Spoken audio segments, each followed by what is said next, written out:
Okay, guys, we are back with another show, and I'm super excited because we have a guest that is doing some things that's extraordinary. So it's a pleasure to be on with Mr. Payton Royce tonight. I'm your host, Raquel, and my co-host, Malik.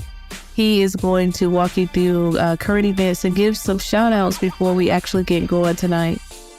Yeah, so I want to shout out the film, the new Barbie film. Apparently they have the Republicans' underwear all tangled up because they have casted a transgender actress. So yeah, I want to shout out for showing us love and going against grain and casting a transgender actress. I'm gonna have to check it out now. See, I wasn't gonna watch it, but now I'm gonna support it. I did not know that. As a matter of fact, Malik, I feel like at least 90% of what he says in this shout out and current events, I do not know. I didn't know at all. So I'm going to actually check out the bar. I'm going to check it out too. I know it. Before we get started, Payton, I want you to introduce yourself, tell the people who you are, and then we're going to go into kind of what you're doing right now out in Las Vegas. Okay.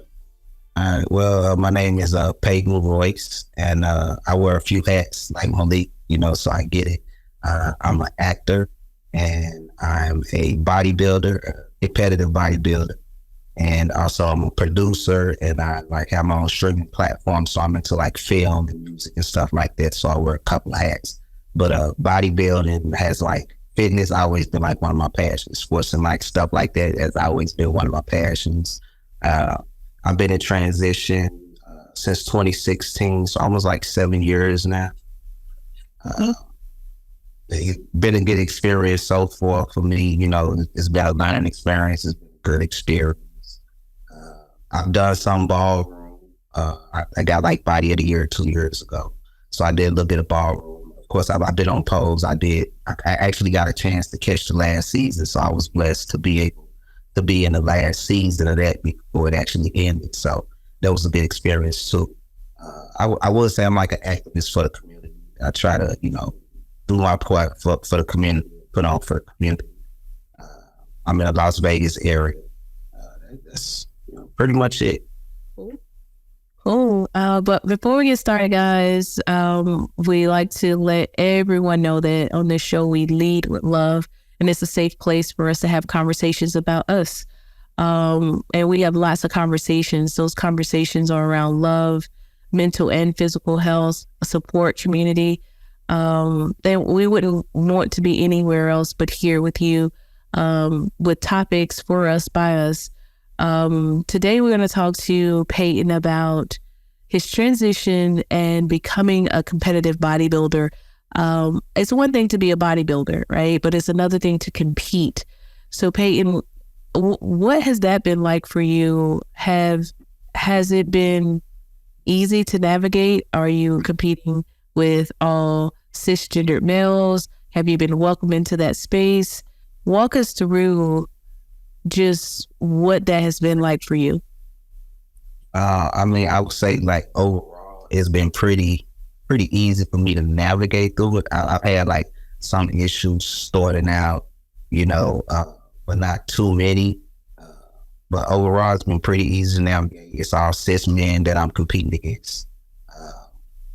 For me, it's pretty much like a confidence builder. A lot of people, it's in that sport, a lot of people die for the sport. I love the sport, but I'm not willing to die for that sport. You know what I mean? So it's a really, really competitive sport. It's more of a confidence builder for me. So that's why I do it. Yeah. So you said confidence builder. Is that confidence to be yourself? Is that confidence to walk into the world? Explain confidence and what that means for you. Confidence is just facing my fears, anything that may be, standing in front of people, sometimes anxiety, being nervous, just facing any fear that I have. I just try to face it. So it's no longer a fear. So it helps me build my confidence, being able get out there on the stage in front of all these people, being a trans man for one, and in that sport, when it comes to me, I'm not stealth, right? But in that sport, people who know me, they know. And I'm the type of person that if they want to know something about me, they can Google it because the information is out there, but I don't feel like I don't just go around in the sport just, pumping that I'm a transgender male in the sport, because I don't feel like that's important anyway. I'm there for like a bodybuilding competition, and I don't really think that's like important, but if they know me, they know, and people that know me, they know, and I just represent, for guys like me in the sport. Have you? That's what I'm. Go. No, you go, Malik. So is that something you have to reveal? Like when you sign competition, do you have to reveal that you're trans? I don't believe so, but I did, because I just wasn't sure. So that was like some of the issues I was having in the beginning. I wasn't sure if I should reveal this. So coming into the sport, I did reveal it to, up into the higher ups, because I wasn't sure. So, and I was given the approval, like the green light to go. And then I did have some more issues, like looking for coaches. I had some issues one time where I ran into a coach. When I told him I was trans, he wouldn't coach me. Yeah, wow. So that was like one of the issues, and that was good, because I'm the type of guy, I take limits to make lemonade. So, and that's where I'm at right now. So that didn't stop, So those was like some of the little issues I had, but like other than that, really no issues. People that know me, that know, they accept me, and I feel like, maybe people that I work close with, I feel like they should know, because I'm working close with them. Right. But as far as just like pumping it out there and just announcing it, I don't really do that in that sport. So for the other competitors, have you not had to deal with any issues with them? Not one single issue. Yep. Nobody has ever said anything to me. Nobody has ever approached me. And if they was to ever approach me, I wouldn't deny who I am. But nobody has ever said anything, has ever disrespected me, has ever made me feel uncomfortable in the sport. I've never had no issues. Have you ever received like hate mail or hateful comments online when people, found out you was trans and you competed? No. Wow. Nothing about the sport of competition have I got anything like that. I think that's a blessing. I have not heard one. Now, as far as TikTok, when I'm like doing my activist work, I see guys say stuff like, "Oh, you on steroids," and stuff, stuff like that. But when it comes to the sport, like in the sport, I have not had anybody say anything to me or make me feel like uncomfortable, or like not wanted or not welcome. That's huge, and it's my experience. I don't know about the next person, but my experience. And I work with some of the greatest legends in this sport, from Flex Wheeler to Ronnie Coleman to Jay Cutler. I know all of these guys, 10-time Olympia. I know some of the greatest people in the sport. So that's huge. I think we need to give a shout out just in general, because that is not the norm.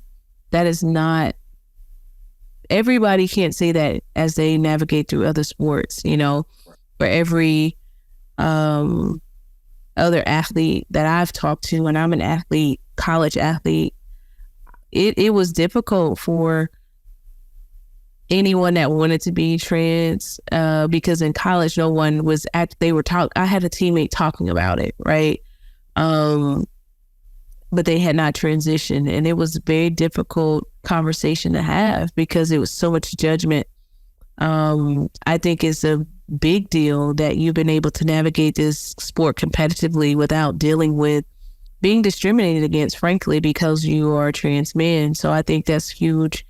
So shout out to the whole competitive weightlifting world for being open and allowing us in. No problem. You see the trophies back there. I mean, I excel in the sport. You know what I mean? So I haven't got any like backlash or anything. So do you think it's no pushback because of your privilege of, the way you look and you're competing in a male sport. But what if it was the other way around? A female, a male to female wanting to compete. Do you think there would be pushback? I don't think so, because I see a lot of transgender women in the sport. I've just seen a non-binary guy in the sport, non-binary person in the sport, and they wear the whole makeup and everything. And I think they like classic physique, and they up there like expressing themselves.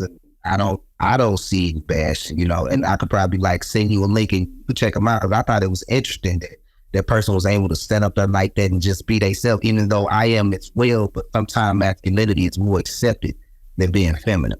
So I thought that there was, dope. I know, yeah, and in that sport, it's more like it's kids that bodybuild all the way up to senior citizens. So almost every age, every gender, every race is accepted. I can almost say it happened in every part of the world, from India to China to Germany, from young to junior to the masters, from young, old. So that's dope. I think that's super dope. That has been your experience, and those like us as a part of the competitive bodybuilding world. I want to switch gears just slightly. Earlier, you mentioned you were in Pose, the last season of Pose. Most people who are watching our show or listening to our show know exactly what that is. I think I was obsessed, in love with Pose, and with being an executive producer, director, writer of Trans World Atlanta. I'm interested to know what your experience was on that set. It was phenomenal. I was obsessed with it too. I can honestly say I manifested that part of my life, and I guess it was some other members manifesting it as well, because it had to be a part of my destiny the way it happened. But it was a good experience to be on set with Billy Porter, Janet Mock, Lena Blown. It was just unbelievable. The first day I was on set, I was like, I'm really on the set of Pose. After I kept saying I was only get there, I had no clue I was gonna get there. But when I finally made it on set the first day, I was really hurt with these people. I said I was gonna be in. It was a real good experience. Everybody showed love. We had a good time. It was a really good experience. It was a really good experience. The energy was good. It was nothing but love the whole time. That's awesome. It was a life-changing experience. I'm sure. Now, you mentioned earlier also that you have a streaming platform. Are you a writer? Are you a director?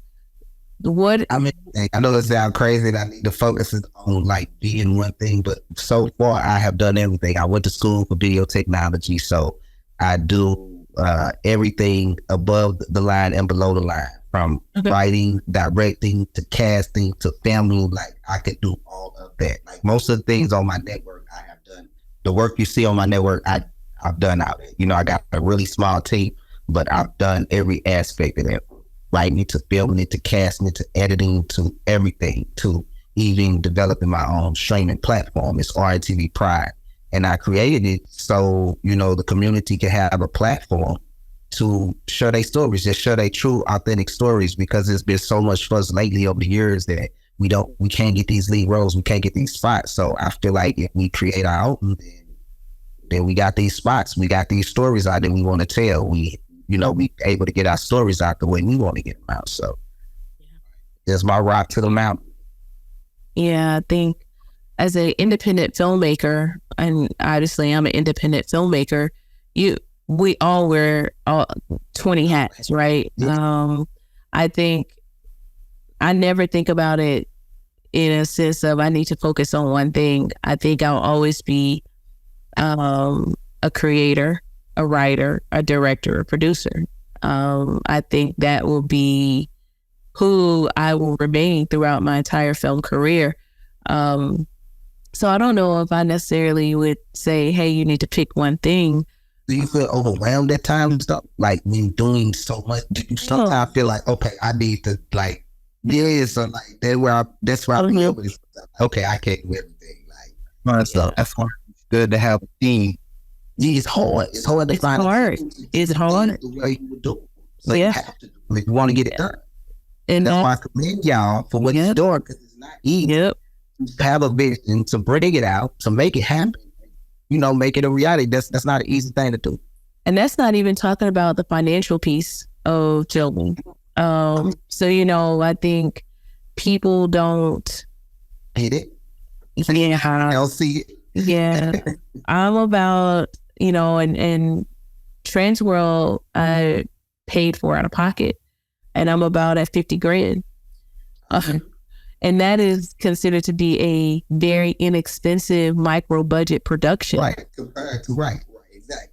But when you're paying for it out of your bank account, it's not so small. No, it's not. So yeah, it's rewarding though. One thing that I've said, and I've said this often, is no matter what happens, I don't regret spending and putting my money into Trans World. I felt like the content was needed. The timing was right. And I'm okay either way. I mean, of course, everybody wants ultimate success. We are doing some really cool things in a very short amount of time. We just had our 1 year anniversary yesterday from when we started filming Trans World. So congratulations on that. Thank you so much. So in retrospect, I mean, we've gotten picked up on a couple of streaming platforms, not just Tubi and Prime, but Watch Film, Free TV, Free Movies Plus. So we've gotten picked up on several platforms, but That's big. it's a process. It doesn't happen overnight. Right. It might look like it, but it don't. Correct. Yeah. That's correct. So you're kind of a Renaissance man. What else, like, do you want to share about what you're doing outside of your film work, bodybuilding? What else you want to share with us? Because it's all very interesting. I mean, I'm a spiritual man. I'm a family man. I'm a dog daddy. I got a little teacup Yorkie. You know, I like to cook. I like to sing. I like all types of music, all genres of music. I'm introverted. I'm working on being more extroverted. Yeah, I think I'm an introvert as well, though. I talk when I'm working, right, and it's easy because I'm working. But when I'm in my personal space, yeah, I'm definitely introverted as well. Yeah, You know that. I'm not working on it though. I'm not working on it. You're not. Y'all think we got to try to do it in this field? Like, you got to network. You got to network. You got to get out. I'll be saying the same thing like that. So luckily, Malik's partner has been a really good mouthpiece for me from a networking standpoint. So that's been a bonus.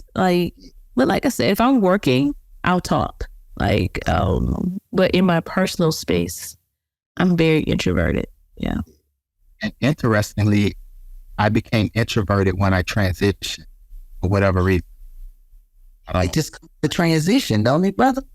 Yeah. I was a pageant boy, wrote all my speech, never messed up, never had a problem with speaking in front of people. Yeah. But now, like, sometimes my back be dripping because I'm, all right, I can do this. Yeah. So I'm working on it. Yeah. How long you been in transition? I had my top surgery in 2014, but I didn't medically transition until 2017. Oh, okay. Yeah, congratulations on that, man. I want to tell you, I be seeing you be dressing sharp, brother. Your haircut, you be sharp. You always be representing well. You know, thumbs up to you. I see you, brother. You know what I'm saying? So one thing, transition. What made you want to? I just wanted to be free, right? I wanted to, because ever since, I don't know if you've seen my I got this documentary I mentioned that I've been working on. It's on the festival run right now called Who Am I Becoming? But I've always, manifested this guy, drawing these characters. So I just, this is what I feel like I was born like this, right? And I never knew about transgender. The moment I found out about it, that's the moment I transitioned. I didn't know about it till about like 2015, 2016. As soon as I found out, like, it was like, this ain't up for negotiation. This is it, but I just wanted to be free. I wanted to live my life. I felt like this is what I needed to make me complete. And so far, I feel like I was wrong. You know what I'm saying? I feel like I made the right choice. I've been happier than ever. I've been more successful. I've been more confident, more just verbal. And I'm satisfied with it. But I just had to do it to be free, man. The moment I found out, if I would have never knew about it, I probably would have done it, right? But the moment I found out about it, I was like, oh, that's me. That's who I am. So it was like, green light, go. It was on. Yeah. It was on. It wasn't up for negotiation at all. Any mental struggles? In the beginning it was, because it's like you got to try to catch up. Sometimes your body can develop before your mind, right? So it's like my body was developing, becoming a man before. I've always been there, but it's just you have to just really work that. You have to really grow into that. So now that you are that, it's a difference. Like, it's different to, you got to really become that, So I think my mind had to catch up with that. That was what I was becoming, like that the world see me differently. And, I have to carry myself differently and stuff like that. So yeah, in the beginning, it was a few struggles, just like mentally, but like as far as, dysphoria, stuff like that, and depression, I don't really deal with like that too much. And I don't know if that's because I'm spiritual. And also I'm a Gemini, so it's two of me. I do a lot of talking to myself and stuff like that. We the most hated side, but it's probably because I'm spiritual, though. It helped me through a lot of stuff. A lot of guys out here, depression, dysphoria, and stuff like that. I have battled with that too much. Oh, what about you? Yeah, I, here and there, as I can say my life is, that's one of my side effects. It comes like a thief in the night. It's out the blue. That have the greatest things going on, and like a ton of bricks are just hit. But I'm fortunate enough to have a partner that don't allow me to sit in it. Yeah, that's good right there. You got somebody that's gonna pick you up, man. That's good. Yeah. It's beautiful. Where are y'all from? I'm from St. Louis. I'm country. Everybody, I hear that they're... Hey, everybody be like, country. Like on the East Coast, they call me country man, but I'm like that. Just, I'm born and raised in St. Louis. I thought so. Sounded like Nelly over there. Yeah, we smoke her out there everywhere. You know what I'm saying? We certainly are thankful that you jumped on with us. We know you're super busy. I'm thankful that y'all have me. I really appreciate y'all having me. I'm honored. Absolutely. Congratulations on everything that's big. Yeah, when I started the Trans World page, I've probably been following you for at least close to a year now. And I'm always checking out what you're doing. So I thought it would be just a great conversation. And we had a great conversation tonight. So we appreciate you being on this Trans World podcast. Malik, let's go into sponsorship before we wrap this thing up tonight. All right. So here at It's a Trans World podcast, we are creating a safe space for our trans brothers, sisters, and our non-binary counterparts so that they are able to tell their story. We would love to advertise your business on It's a Trans World podcast, and we're looking for our community partners and sponsors. For more information, please reach out to myself or Raquel. You can follow us on social media at Raquel, that's RAQUELRRT3. You can also follow us at TransWorldATL. You can follow me at that's the number 1, gorgeous_church boy, that's BOI. And please subscribe to our YouTube channel at Dreamcatchers Production. Thank you. All right, guys, it's time for us to wrap this cookout up. We are, always excited to have conversations for us, by us. But until next time, we want to leave you with this. It's a Trans World podcast. It's to educate those about the trans and non-binary experience, and to also highlight the importance of equality. We are all human. We want to explore diverse experiences, challenges, and triumphs throughout our entire community. We love doing what we do, and we love doing it with you. Love is love. We want you guys to remember that. Love is love. I'm your host, Raquel, and until the next time, we will see you again on It's a Trans World podcast. Thank you, guys. Thank you.